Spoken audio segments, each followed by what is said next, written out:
very quickly, I would like to summarize some very important things which have been taught to you, especially from an applicational perspective and for you to develop the concept completely. The first thing which I will cover is the importance of Mendel's principles of inheritance. Now, here I would like to mention that when Mendel was doing genetics, there were no computers, every calculation was done by hand. So, it is important for all of us today to appreciate what a remarkable finding it was that one can predict what kind of a color of a flower or what kind of a plant one can get and how many of those particular colors one can get based on starting from a particular color without actually knowing the molecular basis of the gene. So, the principles of heredity which you learned find several applications. One of the most remarkable applications is looking at relatedness of living organisms. Let me try to give you an example from your life. Let us say that you have a friend and let us randomly call him Rahul. Let us say Rahul has a blood type of O. Now, all of you know that blood types are in A, B, O, AB, that is one trait whether the blood type is A or B or AB or O, and another trait is whether it is Rh positive or negative. So, normally in a blood type you have two traits which play a role. The first trait is A or B or AB or O. The second trait is whether it is plus or minus. So, just let us look at this trait first independently. So, let us say Rahul has a blood type of O. Let us say Rahul's mother has a blood type of A. Let us also say Rahul's father has a blood type of B.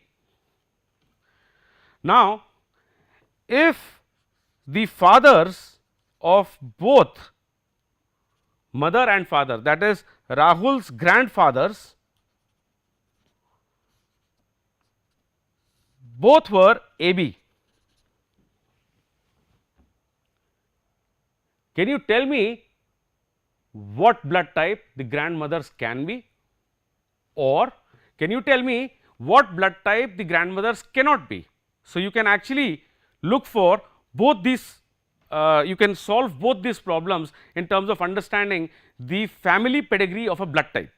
So, let us try to answer the question because it is easier to do for conceptual understanding. What cannot be the blood type of Rahul's grandmothers? How do you solve this? All right. So, now let us say that blood type A is going to result if you are going to have I with a superscript A. This is the dominant phenotype for A, therefore, you get blood type A.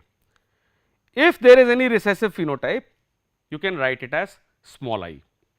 So, any dominant phenotype would be written as capital I. If it is A, then we will write I superscript A. If it is B, we can write I superscript B. If it is a recessive trait, we will write small I. Now, in these two cases, the blood type would be A. In these two cases, the blood type would be B. Similarly, if you have two dominants I A and I B, the blood type would be A B. Therefore, to have blood type O, Rahul must have both the recessive I's. That means, we can write for Rahul, it is this. Now, since Rahul has two I's which are both recessive, that means that one I each must have come from father and mother randomly. So, let us say this came from mom, this came from father. Therefore, if the mother is A, then Rahul's mother must be IAI, because it cannot be this, otherwise Rahul would have had one capital or one dominant A phenotype. On the other hand, father has blood type B, therefore, father must be this. Now, let us go back to mother's father first and then father's father first. Now, if mother's father was AB, so mother's father was AB, that means mother's father had this, and the mother got the A from the father. Similarly, father's father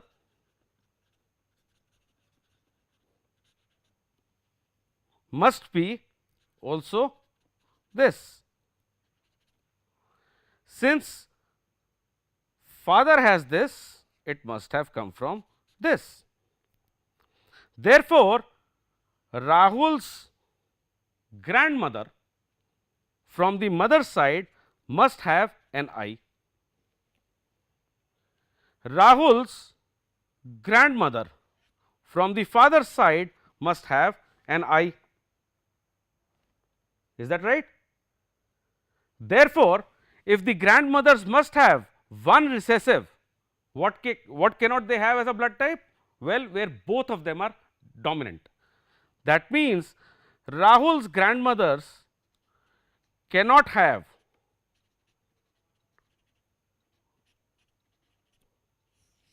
this as their blood type. So, what you can do is definitely rule out whether Rahul's grandmothers were AB or not. You can say with a lot of confidence that they were not the blood group AB. So, this is an important application, and as you can see, you will find application of this not only in forensics, but in times when you need to locate family people, or you need to actually look at which organisms using traits such as blood type are related to each other in what manner, you can actually use these principles of heredity. So, this is one important application which you must keep in mind. The next concept, which is considered to be the one of the toughest concepts from the feedback of students we have received from class 11th and 12th, is photosynthesis. It is assumed that this is a memorization based activity which you have to learn. It is not true. The way you have been taught very beautifully in the IIT Pal biology lecture by your professor, you must realize that the key to understanding the concept in photosynthesis is following the electron. As long as you keep following the electron which is being transferred from one place to another in the photosystems, you will be okay. That is the concept which you have to understand. The important thing to consider before following the electron is essentially that an electron, where is